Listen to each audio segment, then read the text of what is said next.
हमारा चिंतन कठोपनिषद पे चल रहा है। यमराजा कहते हैं कि परमात्मा है वो प्रयत्न साध्य नहीं है, कुछ किया इससे मिल जाएगा, नहीं।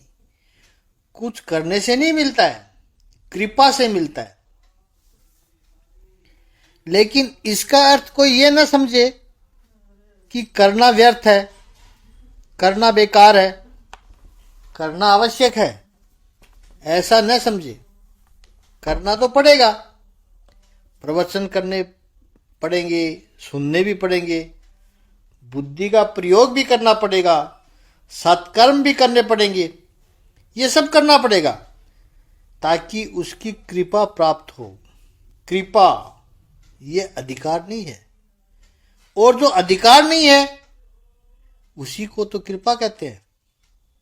इतनी माला जप दी हमने, चलो अब प्रभु आ जाओ। इतने तप कर लिए, आ जाओ प्रभु। 1.25 महीने में दाढ़ी बढ़ा दी, खूब बड़ी हो गई, आ जाओ। ये तो अधिकार बन गया। इसलिए आप अध्यात्म में देखोगे कुछ लोगों को बहुत जल्दी प्राप्त हो जाते हैं प्रभु, और कई लोग जन्म जन्मांतर तक प्रयत्न करते हैं फिर भी कुछ नहीं होता। प्रभु की कृपा है, केवल उसकी मर्जी है। यहां तुलसीदास जी का एक दृष्टांत बड़ा ही प्यारा लगता है कि परमात्मा की प्राप्ति के लिए संसार में अधिकतर 3 मार्ग प्रचलित है: ज्ञान, कर्म और भक्ति। तुलसीदास जी कहते हैं कि मेरे पास न तो ऐसा ज्ञान है, न ऐसी भक्ति है, भक्ति भी मैंने की नहीं, तो फिर मुझे प्रभु कैसे प्राप्त होंगे। तुलसीदास जी फिर आगे कहते हैं कि वो कृपा का मार्ग है, उनकी कृपा हो और मुझे मिल जाए। दृष्टांत यह देते हैं स्वामी जी कि समझ लीजिए आप बाजार से जा रहे हैं, बीच में हलवाई की दुकान आती है, इतनी अच्छी अच्छी मिठाइयाँ सजी हुई है शोकेस में। इच्छा होती है आपको कि मिठाई खानी है। एक रास्ता तो वो है कि दुकानदार आपका पहचान वाला हो, बड़ा आसान है। दुकान में चले जाओ, जयराम जी की करो, उससे हालचाल पूछो, वो आपका दोस्त है, आओ आओ, चूंकि परिचय है, मित्र है आपका, और वो भी आपको अच्छी तरह से जानता है। अरे भाई जी आपको हलवा बहुत पसंद है, लो खाओ। मिल गया, प्राप्त हो गया। ये ज्ञान मार्ग है, परिचय। दूसरा रास्ता है, आपकी जेब में पैसे हैं, अधिकार से जाइए दुकान में, पूछिए हलवा का क्या दाम है। वो कहेगा 200 रुपये किलो, एक किलो दे दे, पैसे दो और खाओ। ये कर्म मार्ग है, आपके कर्म ऐसे हैं। तीसरा एक रास्ता है, दुकानदार के पास जाओ, उसे कहो कि कोई काम है तेरे पास जो मैं कर सकूं। दूध को हिलाना हो, कोई टेबल साफ करनी हो, प्लेट साफ करना हो, बर्तन धोना हो, कोई भी काम मैं दिन भर करता रहूँगा, जो तुम बताओगे वो करूँगा। और शाम को पगार में कुछ भी नहीं चाहिए मुझे, बस 1 किलो हलवा दे देना, बहुत अच्छा लगता है मुझे। सेवा के बदले में मेवा, भक्ति मार्ग है। सेवा करो, उसको प्रभु प्रसन्न हो जाएगा, दे देगा। तो ज्ञान, कर्म और भक्ति, ये 3 मार्ग हैं ईश्वर को प्राप्त करने के हैं, जो संसार में प्रचलित है आमतौर पर। तो गोस्वामी जी कहते हैं कि न तो मेरा दुकानदार है, उससे कोई परिचय है, न मेरे पास पैसे हैं, न ही मुझे सेवा के लिए कुछ भी नहीं आता है। क्या करूं मैं, इतनी सामर्थ्य भी नहीं है कि बर्तन वर्तन साफ कर दो, सफाई कर लो। तो क्या मिठाई नहीं मिलेगी मुझे? स्वामी जी कहते एक और रास्ता है। वो क्या है? स्वामी जी कहते बस मिठाई की दुकान के सामने खड़े रहकर उस दुकानदार को देखते रहो, बस आधा घंटा, 1 घंटा, 2 घंटा, न जाने कब उस दुकानदार की दृष्टि आप पर पड़ जाए और उसके हृदय में परमात्मा बैठे और कहे, अरे कब से खड़े हो, इधर आ, मिठाई चाहिए? जी बाबूजी, लो खाओ। तो न परिचय था, न पैसे थे, न सेवा की। दुकानदार को की इच्छा हो गई और आपको दे दी, मिल गया। स्वामी जी कहते हैं ये कृपा मार्ग है, अधिकार नहीं है, लेकिन उसके मन में कृपा आनी चाहिए। कभी आधा घंटे में आए तो कभी 2 घंटे में भी आए, इंतजार करो, वो उसकी मर्जी है। हमें तो बस केवल खड़े रहना है। स्वामी जी कहते हैं कि हम प्रभु के सामने ऐसे खड़े हैं, बस न ज्ञान है, न कर्म है, न भक्ति है, केवल कृपा की प्रतीक्षा। और वो करता है, प्रभु तय करता है उसके सामने, उसको किसके सामने प्रकट होना है।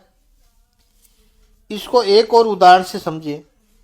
जैसे युवक युवतियों के सम्मेलन होते हैं हर कम्युनिटी में, विवाह योग्य युवक युवतियों के, 23-24 साल की कन्या है जो विवाह करना चाहती है, ऐसे लड़के हैं वो भी विवाह करना चाहते हैं, तो उनके सम्मेलन होते रहते हैं। उत्सुकता है उनको कि मन पसंद वर चाहिए। उन्होंने रजिस्टर में अपना नाम दर्ज कराती है। इतवार की सुबह 9 बजे इस हॉल में पहुंचना है। 15 दिन पहले से तैयारियां शुरू कर देती है। कपड़े नए सुंदर खरीदे हैं, थोड़ा वजन घटाती है।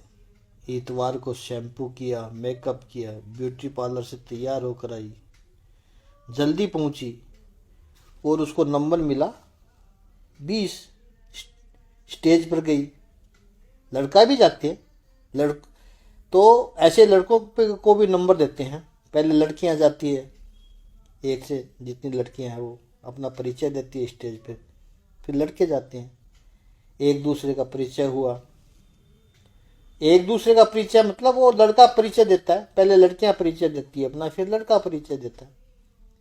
इसको अब किसी एक लड़की को, उस लड़की को जो इतना तैयार हो गया, उसको लड़का पसंद आ गया, 14 नंबर का लड़का है। अब उस लड़के को नोटिस करती है, वो चाहती है कि वो भी मुझे देखे। वो अगर उसको ये कहे, 1 महीने से मैंने 3 किलो वजन कम किया है तेरे लिए, ब्यूटी पार्लर में तैयार होकर आई हूँ, तू कहता है कि मुझे पसंद नहीं है। क्या ऐसी जबरदस्ती हो सकती है? नहीं हो सकती। ये सब करना पड़ेगा। डाइटिंग करनी पड़ेगी, बालों में शैम्पू करना पड़ेगा, कलर भी लगाना पड़ेगा, अच्छे कपड़े भी पहनने पड़ेंगे। क्यों? क्योंकि कोई देखे। फिर पसंद करना तो उस लड़के के हाथ में है।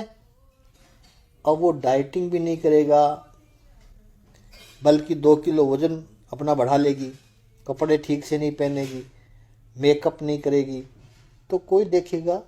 कोई देखेगा भी नहीं उसको। मिलने की बात तो बाद में आएगी। तो ये सब करना आवश्यक है, लेकिन वो अधिकार नहीं बन जाता है। इसी तरह अध्यात्म पथ में ज्ञान, कर्म, भक्ति, वैराग्य, ये सब आवश्यक है।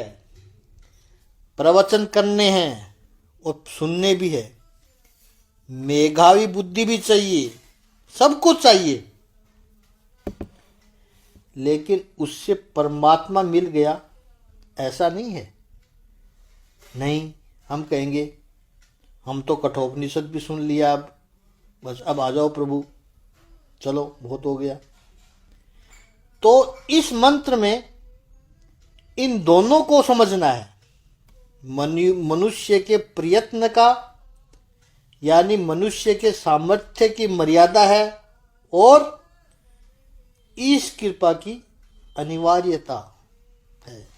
इसलिए जिन जिन लोगों ने आत्म तत्व का अनुभव किया, उन्होंने कभी अपने कर्तव्य की बात नहीं की। उन्होंने क्या कहा? गुरु की कृपा है, प्रभु की कृपा है, बस उनका आशीर्वाद है। उन्होंने भी उपलब्धि की है, उन्होंने जो भी उपलब्धि की उन्होंने हमेशा यश गुरु को दिया, ईश्वर को दिया। और जब कोई व्यक्ति अपनी बात करे तो ये समझ लो इसने ब्रह्म को पाया ही नहीं है अभी तक। जिसने भी पाया है वो हमेशा कृपा की बात करता है। प्रभु की कृपा हो गई, गुरु की कृपा हो गई। अब यमराजा कहता है कि ये सत पदार्थ यानी आत्म तत्व किसको नहीं मिलता है? ये बता रहे हैं 24वें मंत्र में 4 बातें बताई है किसको नहीं मिलता है। तो पहला कहा, जो दुराचरण से रुका नहीं है। अब देखो यमराज कितनी सुंदर बात कर रहे हैं कि दुराचरण किया। जिसने किया होगा, गलती हो सकती है। ये उपनिषद में यमराज कह रहा है कि गलती हो सकती है। कोई गलती की वो गुनाह नहीं है, गलती है वो पता चलने के बाद भी करते रहे वो गुनाह है। जब पता चला कि ये गलत है तब तो रुक जाओ। पहले जो दुर्योधन की बात हमने की, रुका ही नहीं वो। यमराज कह रहे हैं कि गलती की होगी, अतीत हो गया, पास्ट हो गया, शोक से मुक्त हो जाओ, फॉरगेट अबाउट इट। लेकिन आगे रुक गया। तो कह रहे हैं कि जो दुराचरण से रुका नहीं है। दूसरी बात, जो भीतर से शांत नहीं हुआ है उसको भी आत्म तत्व नहीं मिलेगा। आत्म तत्व की प्राप्ति के लिए अत्यंत आवश्यक है आंतरिक शांति। भगवान श्री कृष्ण भी भगवद गीता में कहते हैं, अशांतस्य कुतम सुखम। जो अशांत है उसे सुख कैसे मिल सकता है? आंतरिक शांति कैसे मिल सकती है? तीसरी बात कही, ना समाहित है। मन और इंद्रियां जिसके काबू में नहीं है, उसके अंकुश में नहीं है, वो आत्म तत्व नहीं पा सकता है। जो इंद्रियों का गुलाम है, मन का गुलाम है, मन के नचाने पर जो नाचता है, वो आत्म तत्व को क्या पाएगा? समाहित होना पड़ता है। और चौथी बात कही, ना शांतो मानस है वापी। जिसका मानस शांत हो, जिसका चित्त स्थिर हो जाए, कमरे में हवा न हो, उस समय दिया की लौ कैसे स्थिर रहती है, उस लौ की तरह स्थिर उसका चित्त हो, उसी को आत्म तत्व का बोध होगा। जब तक ये चित्त की स्थिरता प्राप्त नहीं हुई, आत्म तत्व प्राप्त नहीं होगा। आगे जो यमराजा क्या कहता है उस पर हम कल चिंतन करेंगे। आज इतना ही। ओम श्री सच्चिदानंद भगवान की जय। ओम श्री आनंद कंद भगवान की जय।